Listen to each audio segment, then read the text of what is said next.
Hi everyone, welcome to this week's video EBC. We're back in Seattle, Washington this week at the historic Pike Place Market.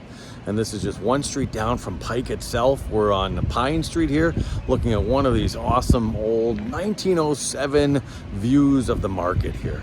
And we're using this market to think about what happens next after Easter. All right, so we had Easter last week and Jesus is risen, and now we're in that moment here right after Christ is risen where he shows up for the disciples, and it's in John 20 verses 19 to 31. We've got one of the most well-known stories here because Jesus first shows up for the disciples behind a closed room, and then right after that what happens is we know Thomas isn't there. But we have this whole story about doubting Thomas. He's labeled that way. So what happens and what message do we take away from that? So first of all, Jesus appears to all of the disciples, and they're in an upper room, and he comes and he says, "See my hands, see my side, I'm here." And he tells the disciples, "Peace be with you." It's a reassurance, it's a calming, and then he goes on to tell them that they're going to go and tell everyone about him. And so Thomas isn't there.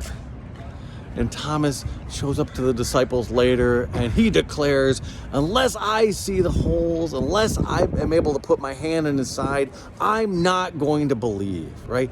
And it's such a common thing. It's the way we think about it sometimes too, is that we want to have that moment of proof. We want to have that moment where it's been shown to us, right? So Thomas for that gets labeled as this doubter. But I want to pause on that for just a moment, because Jesus is asking Thomas to do something. He's asking us to do something that he didn't actually ask the rest of the disciples to do. Think about this for a moment.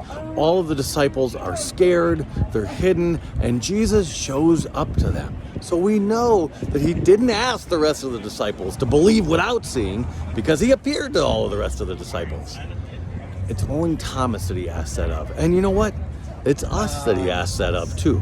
So it's important to be thinking about that. But then of course, Jesus does appear to Thomas, and he uses Thomas to sort of dramatize the faith that he's asking all of us to do, right? Because he does let Thomas see his hand and his side. And then he says, "Blessed are those who have not seen, but still believe." And you know what?